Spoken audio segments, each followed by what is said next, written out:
Estamos empezando con una introducción a la Biblia y déjeme plantearle el enfoque. El enfoque precisamente es que queremos estudiar el Nuevo Testamento o el Nuevo Pacto desde la cosmovisión hebrea, desde la cosmovisión hebrea original, es decir, desde como Jesús, con mentalidad hebrea, idioma arameo, desde cómo los discípulos lo captaron, e incluso Pablo lo captó, ¿verdad? Y creo que eso va a traer mucha luz a quienes somos nosotros. Y por supuesto que en cualquier momento usted nos puede dejar un mensaje, usted puede dejar su comentario. También si tiene preguntas, estaremos tratando de resolverlas. Pero eso es lo que queremos, estudiar el Nuevo Testamento desde una cosmovisión hebrea, desde su cosmovisión original, ¿verdad? No la que nos ha llegado a nosotros a través de la Iglesia y de la Reforma, ¿verdad? Sino a través de lo que ocurrió en ese siglo I, ese tiempo tan importante. Así que dicho esto, vamos a empezar y hacer un pequeño repaso de lo que vimos en la última clase, ¿verdad?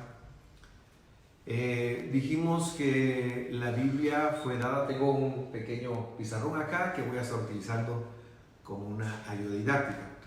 Dijimos que la Biblia fue escrita en 3 idiomas: el idioma hebreo, el idioma arameo y el idioma griego.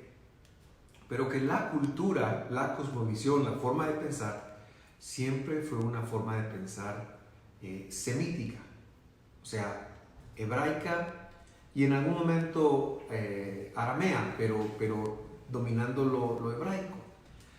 Bueno, el hebreo tiene una situación como idioma, tiene una situación muy particular. Por ejemplo, voy a escribir la palabra padre en hebreo.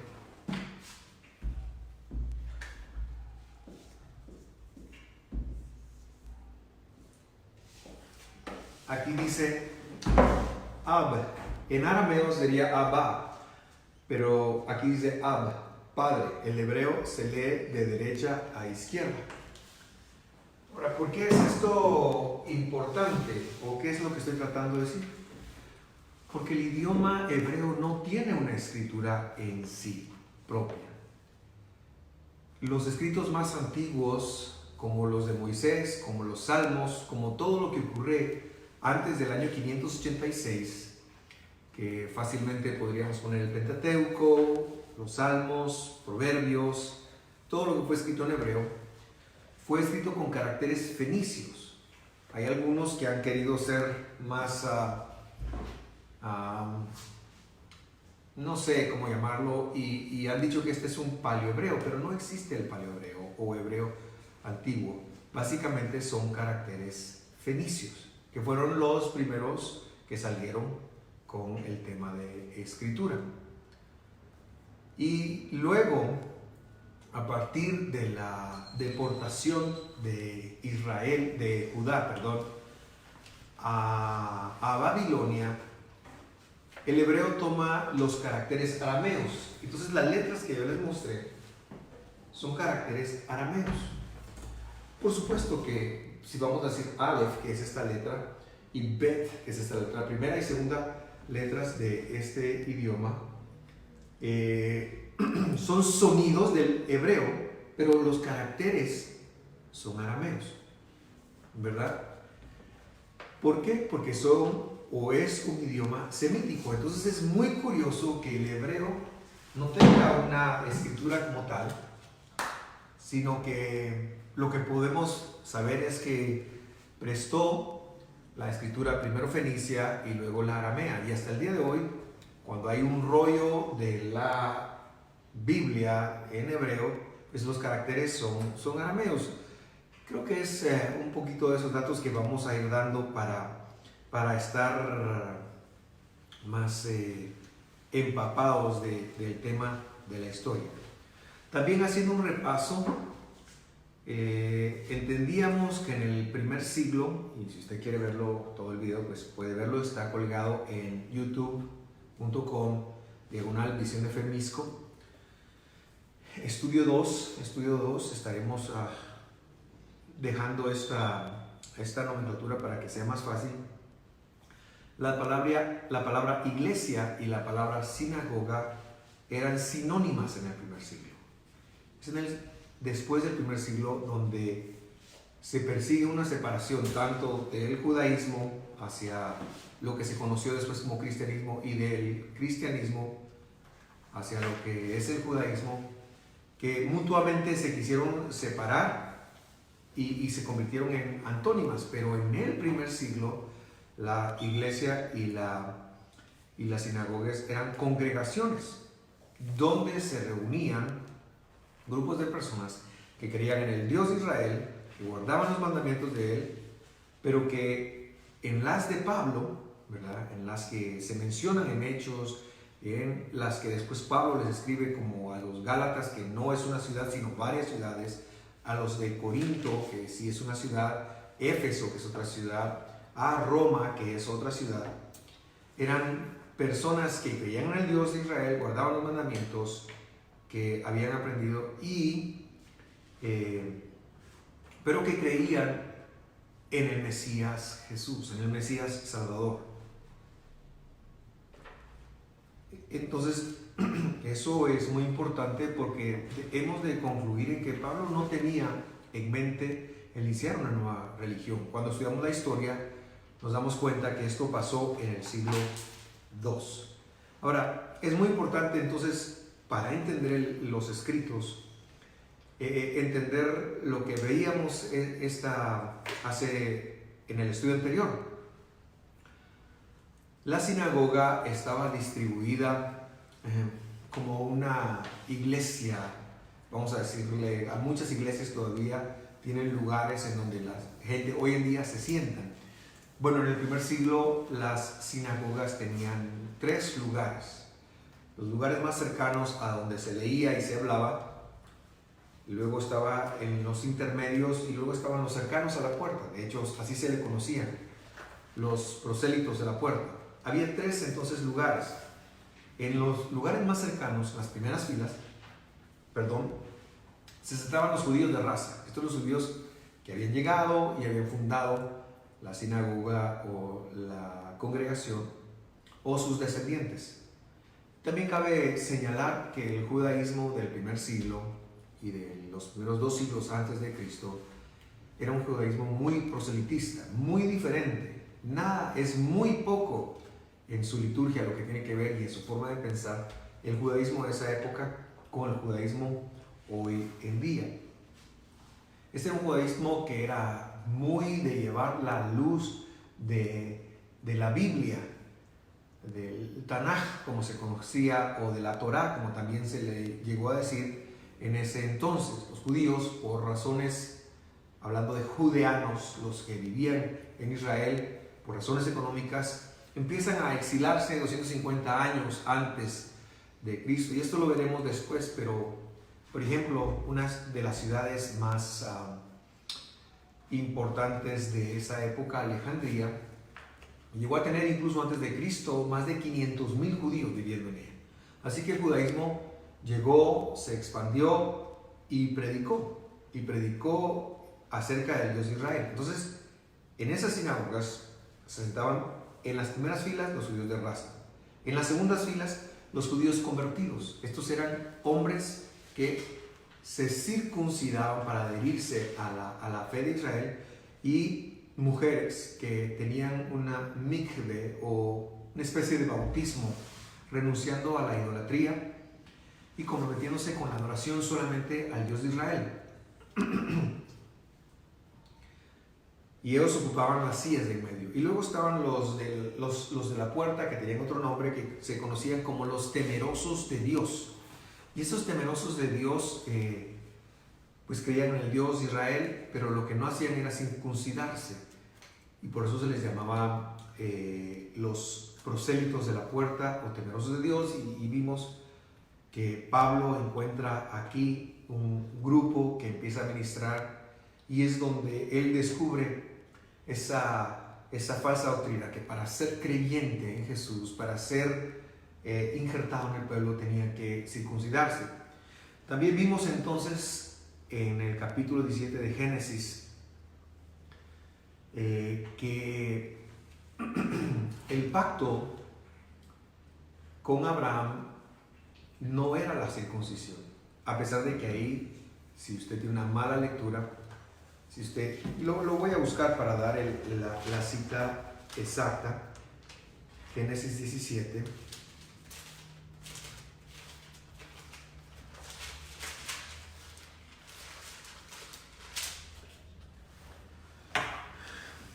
Incluso esta Biblia cristiana,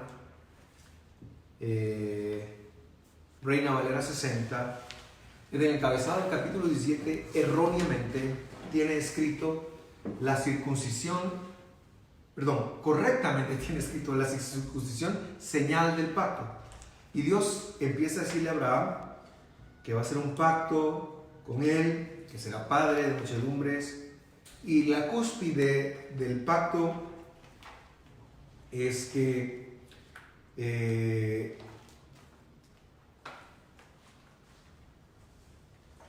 en el versículo 8, te daré a ti y a tu descendencia después de ti la tierra en la que moras, será la tierra, y luego dice, toda la tierra de Canaán herencia perpetua, y aquí está la cúspide del pacto, y seré el Dios de ellos, seré el Dios de ellos, seré el Dios de ellos. El pacto con Abraham sería que Dios, nuestro Dios, se iba como a adueñar de ser el Dios de esta descendencia. Y luego en el verso 9 dice que guardarás mi pacto. Y el versículo 10 dice, este es mi pacto que guardaréis entre ustedes, entre mí y vosotros, tu descendencia después de ti. Todas las Biblias que yo consulté tienen dos puntos ahí. Cuando realmente, si tuvieran un punto y aparte, entonces podrían interpretar correctamente que este es el pacto, lo que se ha descrito todo el capítulo 17. Sin embargo,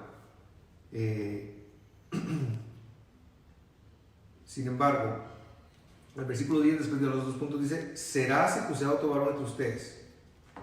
Y si seguimos leyendo, dice, circuncidado pues la carne de vuestro repucio, y será por señal del pacto. La circuncisión no es el pacto. La circuncisión es la señal del pacto, y si quiere más adentrar en esto, pues puede consultar lo que vimos en la clase pasada. Ahí están los videos en YouTube. Le animo a hacer un poquito de esfuerzo. Bueno, ahora sí, quiero entonces, para empezar la clase de hoy, hacer una línea de tiempo.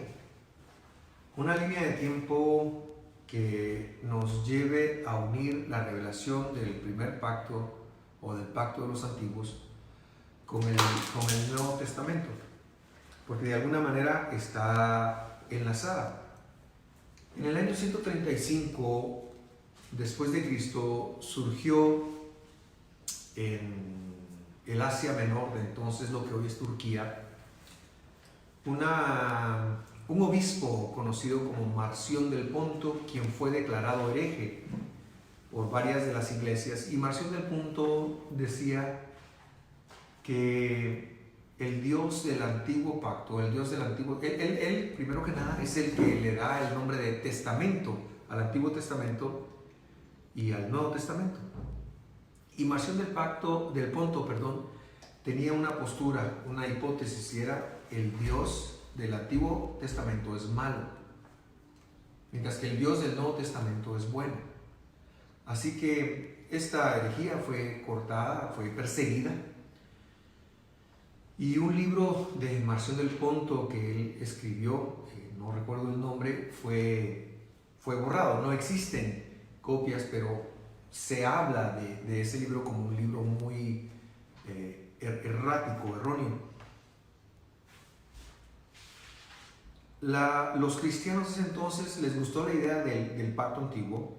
Estoy hablando del año 135, o de la idea del Antiguo Testamento, pero dijeron: no podemos sacar el Antiguo Testamento Porque entonces nos perdemos los pactos, nos perdemos a Abraham, nos perdemos a Isaac y todo lo que hay. No podemos empezar la revelación desde Mateo, desde Lucas, que es cuando empieza el Nuevo Testamento.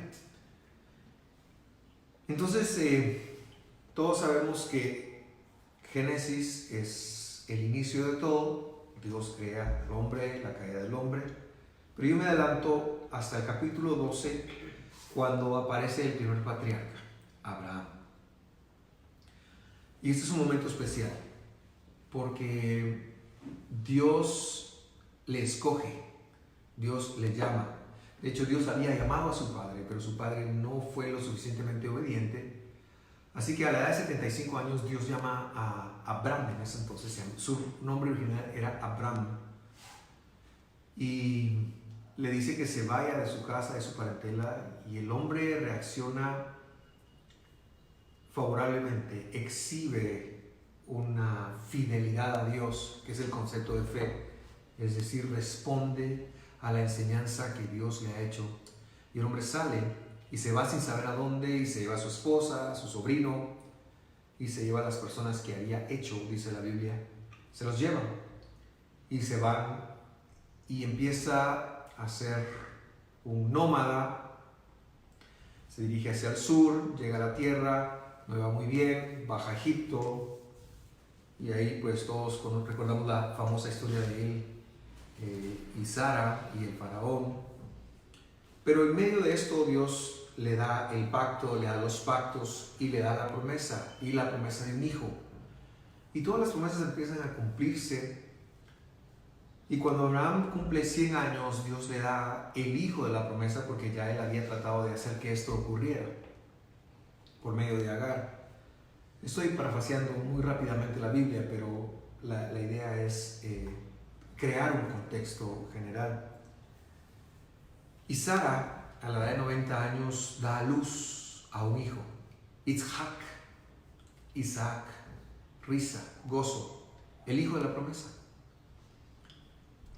Este representa el poder de Dios, de aunque a Sara hubiera cesado ya la costumbre de las mujeres, y aunque Abraham no fuera sexualmente apto, de todas maneras representa el poder de Dios.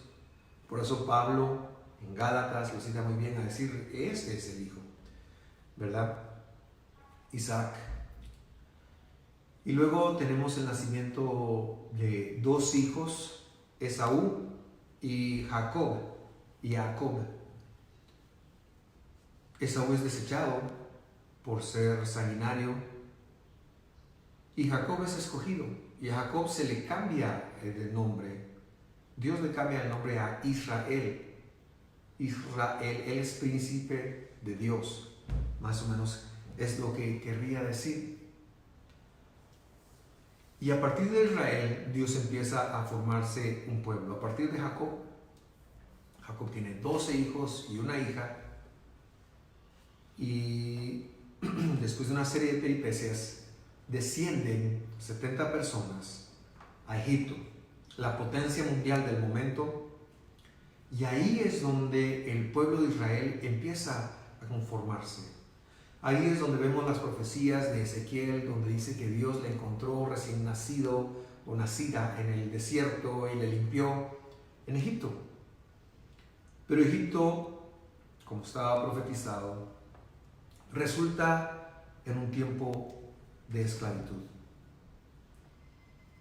Un tiempo muy duro, un tiempo difícil, un tiempo en donde el pueblo de Israel es sometido, y mientras más sometidos a servidumbre eran, más se multiplicaban.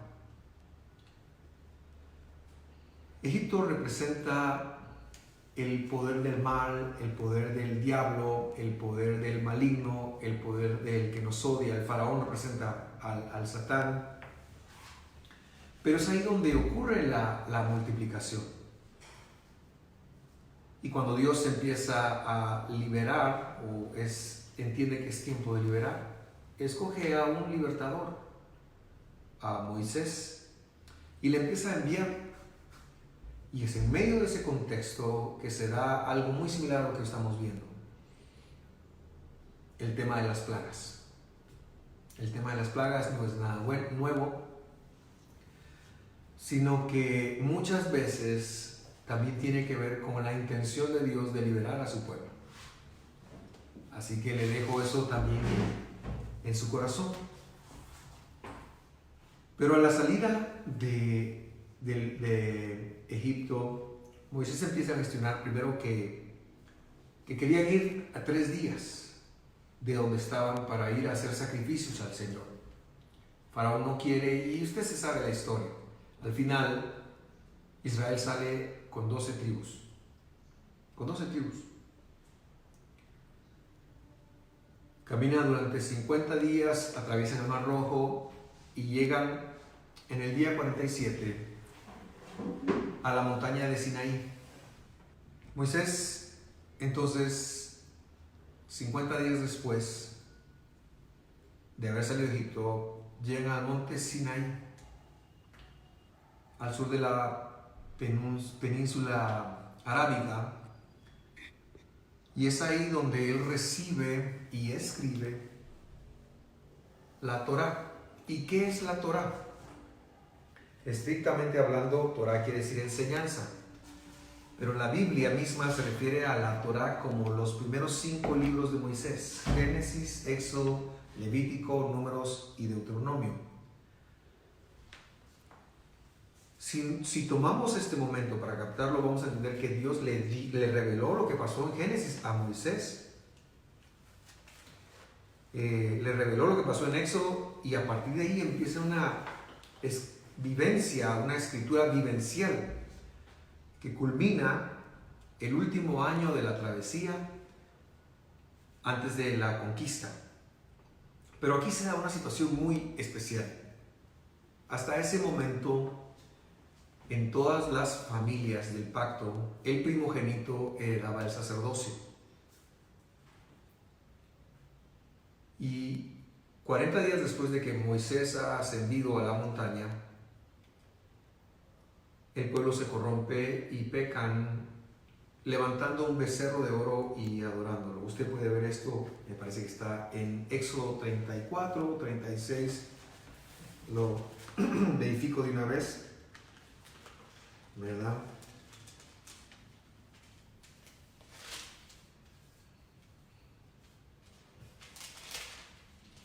Perdón, Éxodo 32.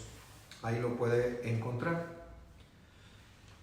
Es ahí donde los primogénitos pierden su estatus de sacerdotes y la tribu de Leví toma el estatus sacerdotal.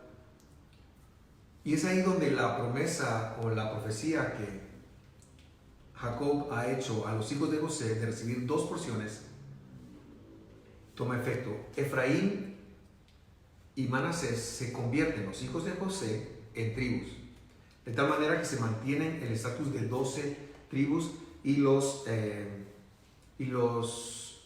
levitas sirviendo en función del sacerdocio y en función de las cosas del santuario. Y haciendo una línea de tiempo, porque ya voy llegando a donde me quiero detener por un momento, entonces llega el tiempo de la conquista en Josué. Ahora, el nombre original de Josué, el nombre que su papá se llamaba Nun, el nombre que su papá le pone, lo voy a escribir acá,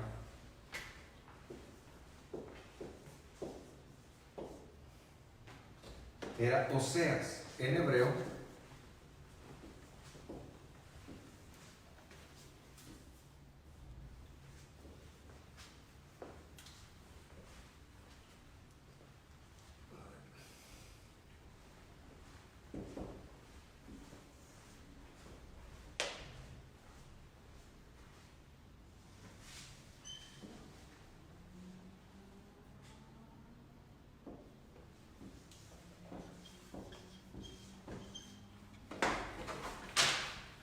Este es el nombre en castellano, sería Osea.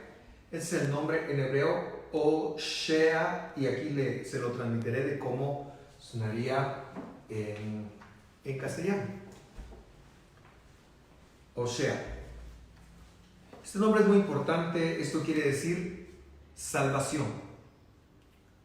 Salvación. En el momento donde Moisés percibe que Oshea va a necesitar un apoyo espiritual, y ahora estoy hablando del capítulo 12 de Números, lo ubico.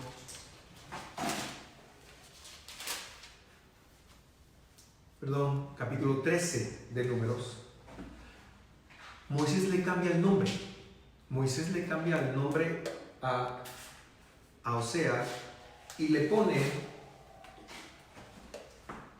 una letra del nombre del Señor.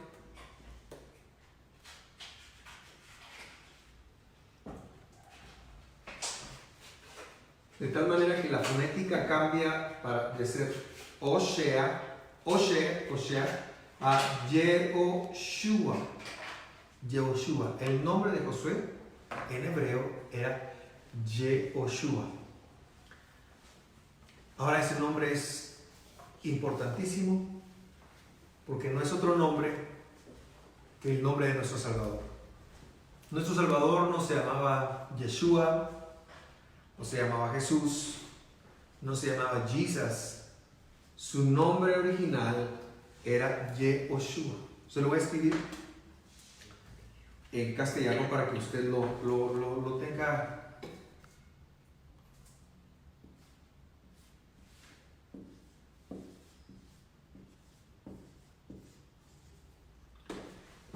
Este es el nombre original de nuestro Salvador.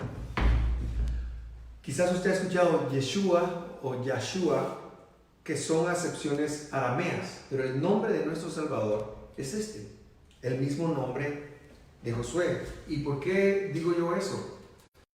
El nombre quiere decir Jehová salva. Es lo que significa este nombre. Jehová salva. O el Señor salva. Y aquí es donde me quiero detener a esclarecer algo. A esclarecer algo con usted, porque de alguna manera estamos recolectando herramientas que después nos van a servir para estudiar la Biblia. La palabra Jehová o la palabra Señor viene de un nombre que del hebreo al castellano se translitera. Lo voy a poner en hebreo arriba.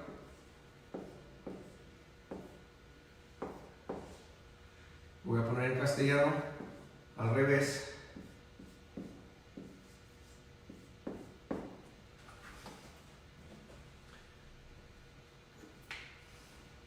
Usted va a notar que ya este nombre, Yud Hei Vav Hei o YHWH, empieza a aparecer en la Biblia en el capítulo 2 de Génesis. Y que a nuestros días no se han puesto de acuerdo a cómo traducirlo, porque, y eso tiene una razón de ser, no hay traducción para ese nombre. No hay traducción para ese nombre. En un momento me expando en eso. Pero en el capítulo 2 vemos este nombre aparecer. Vemos que este nombre está... Cuando Moisés y Dios están conversando en los primeros capítulos de Éxodo, Dios le dice a Moisés: no me revelé a los patriarcas con este nombre, pero sí vemos este nombre en función de los patriarcas. Y lo que Dios le está diciendo a Moisés, esta es una revelación, y este nombre tiene que ver con un atributo específicamente. Normalmente cuando usted lea este nombre en la Biblia, o el nombre Jehová o el nombre Señor, y voy a lo que miramos la primera clase, el atributo Elohim, que ya lo hemos visto, es el atributo que quiere decir amor, porque Dios es amor. O bien es el atributo que quiere decir unicidad, la unicidad de Él. Pero este atributo, este nombre que es un atributo, Es como mi nombre es Vladimiro Efraín. Pero ese nombre no es exclusivo mío. Efraín lo comparto con muchos miembros de mi familia y cada uno somos distintos a pesar de que el nombre es el mismo. Y Vladimiro pues lo comparto con mi padre y lo comparto con mi hijo mayor, pero somos distintos. O sea, representa como cómo nos conocemos. Y algún día llegaremos a esto, pero lo quiero decir porque cuando en Romanos el apóstol Pablo enseña que toda lengua confiese que Jesús es el Señor, lo que está diciendo es que este nombre es Jesús, que es al punto más alto a donde podemos llegar. Entonces, este nombre empieza a aparecer, pero este nombre que sí tenía una forma de decirse, una fonética y una forma de pronunciarse, a partir del segundo templo empezó a caer en ser exclusivista y lo empezaron a acaparar los sacerdotes. Solo lo decían, lo imploraban en Yom Kippur, de tal manera que eventualmente este nombre se perdió. Nadie sabe la pronunciación de este nombre. Nadie. No tenemos la pronunciación de este nombre. Aunque algunos digan que han estudiado y que es Yahweh, por ejemplo, o las Biblias católicas que lo traducen Yahvé. Eso es incorrecto. No hay una pronunciación para este nombre. La Biblia de las Américas hace un trabajo excelente, pienso yo, al poner Señor en mayúsculas, pero es una muy buena forma de referirse a este nombre. O Adonai podría ser otra buena forma de referirse a este nombre. Mi Señor quiere decir eso en hebreo.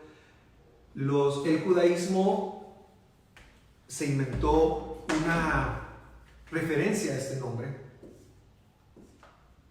La voy a escribir aquí, que también se me hace, en mi opinión, es muy interesante.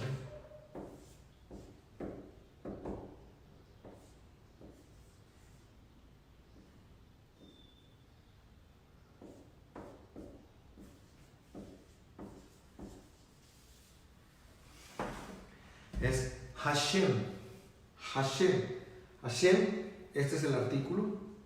Artículo, quiere decir el Shem, nombre, el nombre, es referencia a este nombre. Y por eso en el judaísmo se le refiere a él como Hashem o bien Adonai. Y la Biblia de las Américas y algunas otras Biblias han optado por poner el Señor ya ahí. Entonces, ¿de dónde viene el nombre de Jehová? Que la Reina Valera optó por traducirlo así. La Reina Valera se toma una traducción, voy a ponerlo así.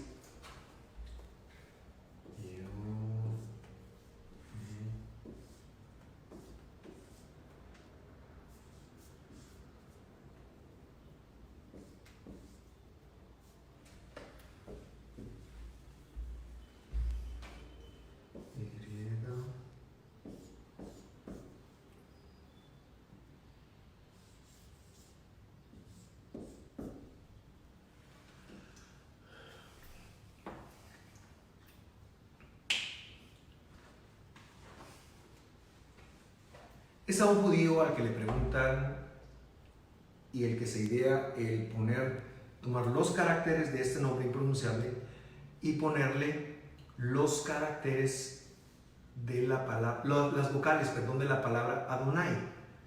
Las primeras tres son A, O, A, Adonai y luego A. Entonces, a esta le ponen A.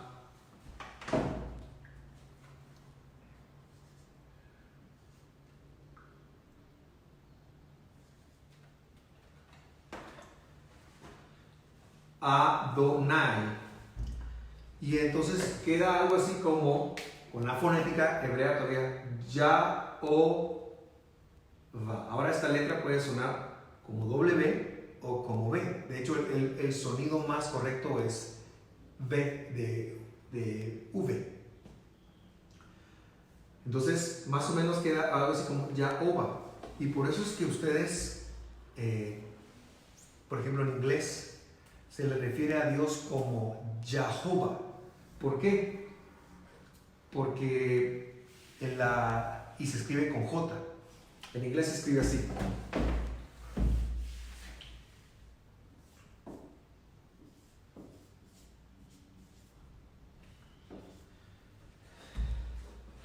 No sé por qué han cambiado la E, pero suena como A.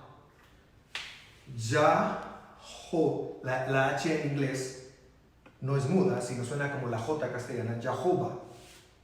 Pero cuando eso pasó al español, perdió el sonido original de la ya, que en inglés sí lo tiene, y quedó como J. La J es relativamente nueva en nuestro alfabeto. Relativamente nueva porque tiene más o menos 500 años. Entonces quedó como ya, o en español quedó Jehová.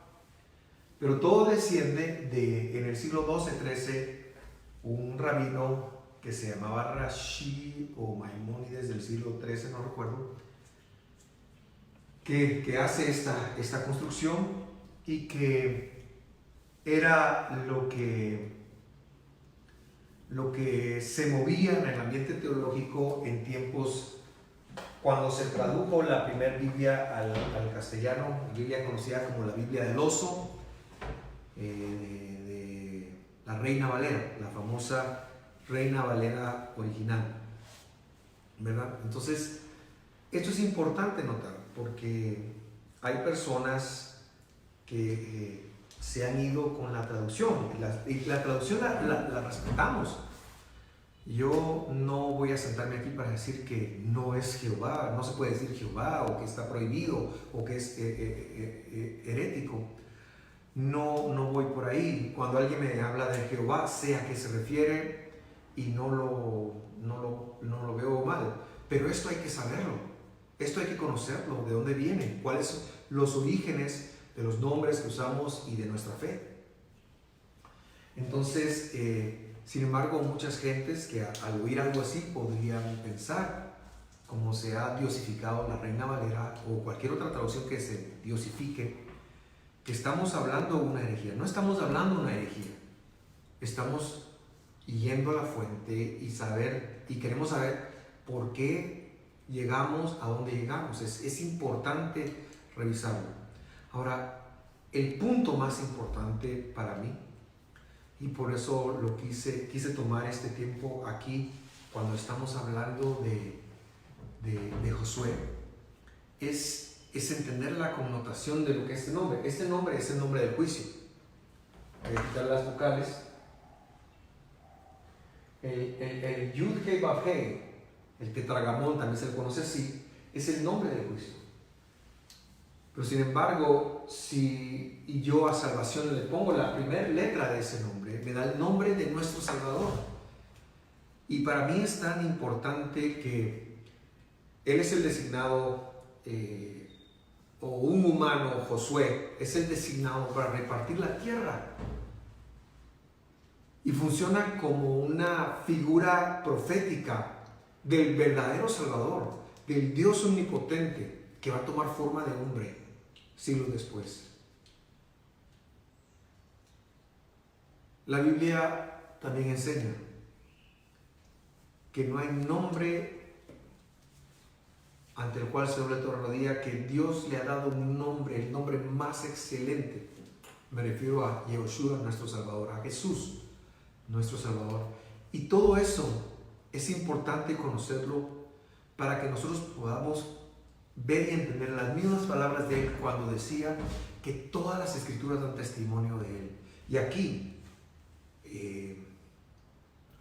40 años después de la salida de Egipto, tenemos un testimonio de Él. Un hombre, Josué, que se levantó y fue usado por Dios, pero que era un testimonio del que iba a venir. Así que yo quería expandirme un poquito sobre eso y decir entonces que hemos visto ya 4 nombres de la referencia a Dios. Los voy a borrar ahora esto y voy a escribir a los 4 que están en la Biblia original y que pasan como Dios o que pasan como el Señor. Voy a ponerlo en hebreo primero, ¿verdad?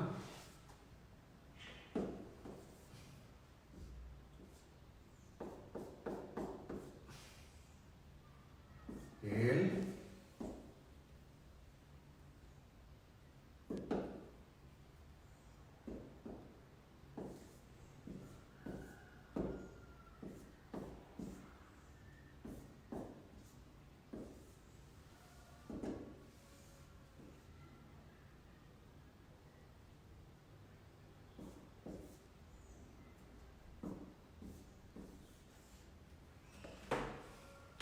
Eloa,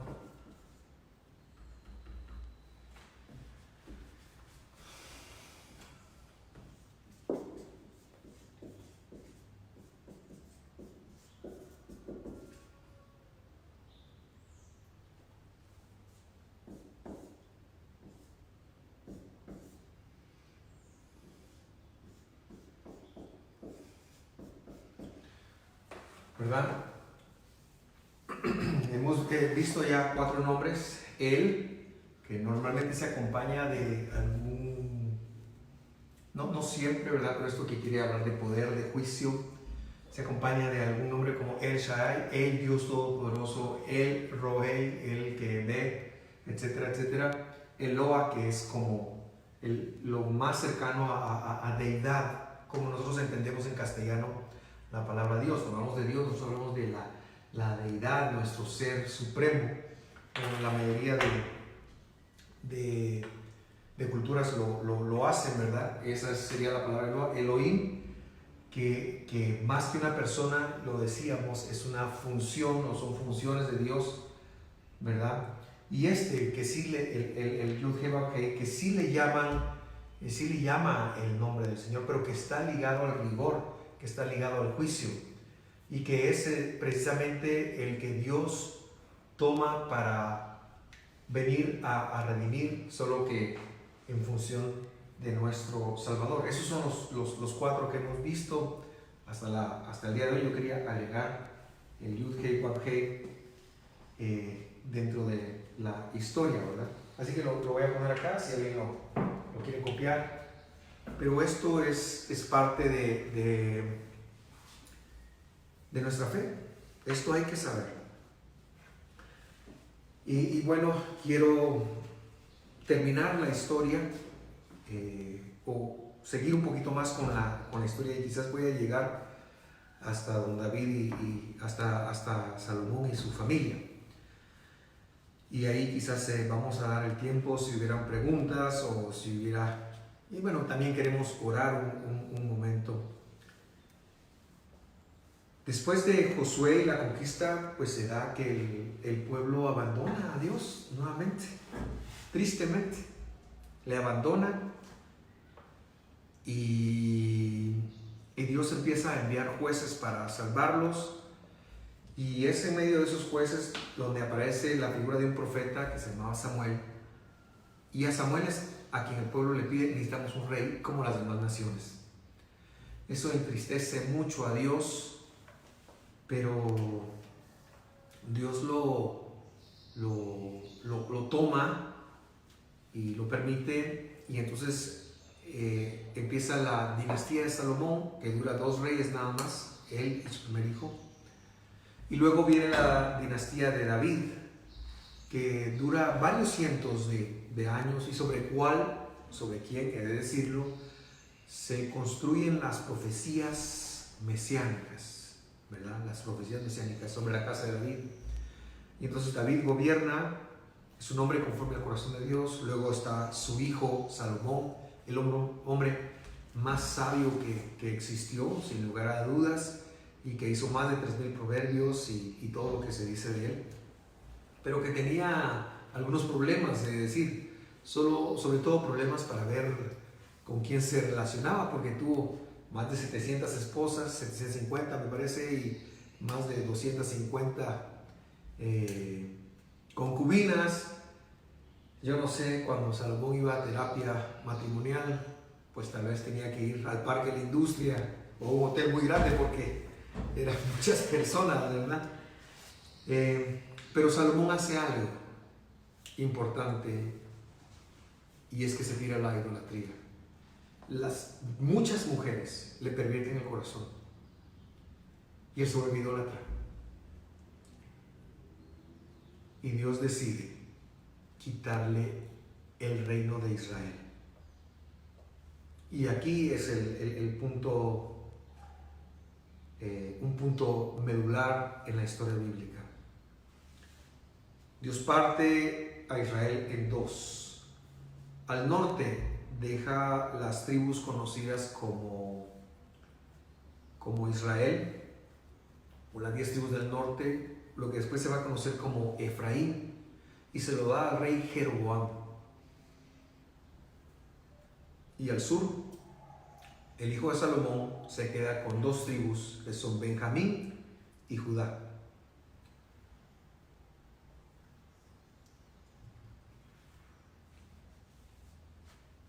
Y es donde la historia empieza a tener que ver con nosotros, porque como lo veremos en la próxima, estas tribus se pierden y Jesús viene a buscar a las ovejas perdidas de la casa de Israel.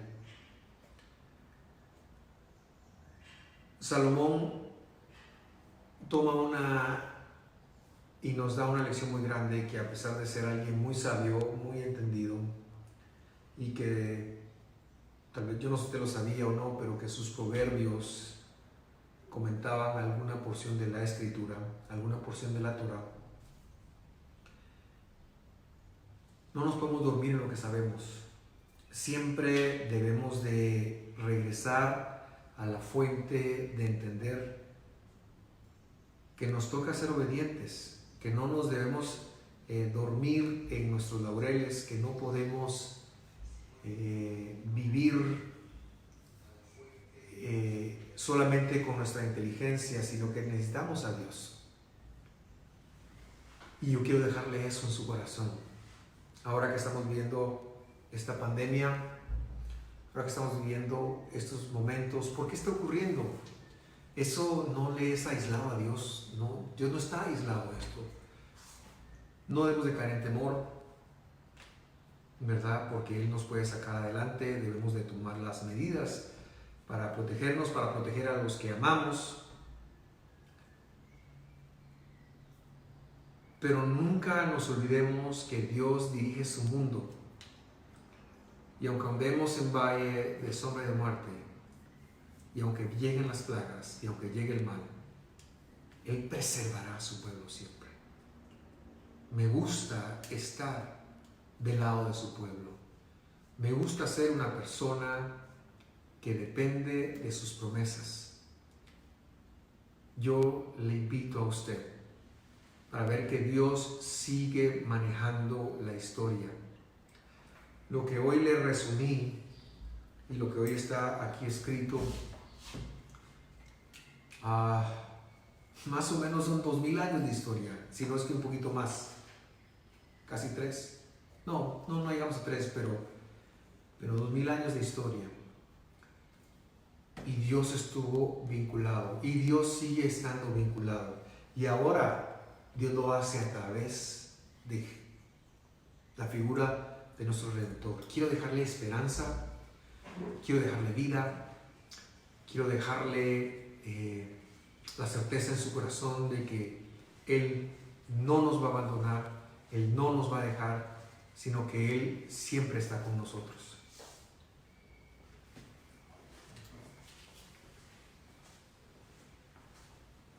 Tengo una pregunta. Hay una pregunta de Luis. ¿Qué nuevas, dice? ¿Qué muestras? Que vuelvas a pronunciar. El Yud He Vav He no se pronuncia. Yo lo que estoy diciendo es el nombre de cada consonante. Yud, He, Vav, He o He. Eso es lo que yo estoy diciendo, ¿verdad? Así que no hay una forma de pronunciar, no se sabe la pronunciación, ¿verdad? No se sabe, no se conoce la pronunciación. Bueno, voy a dejarlo acá.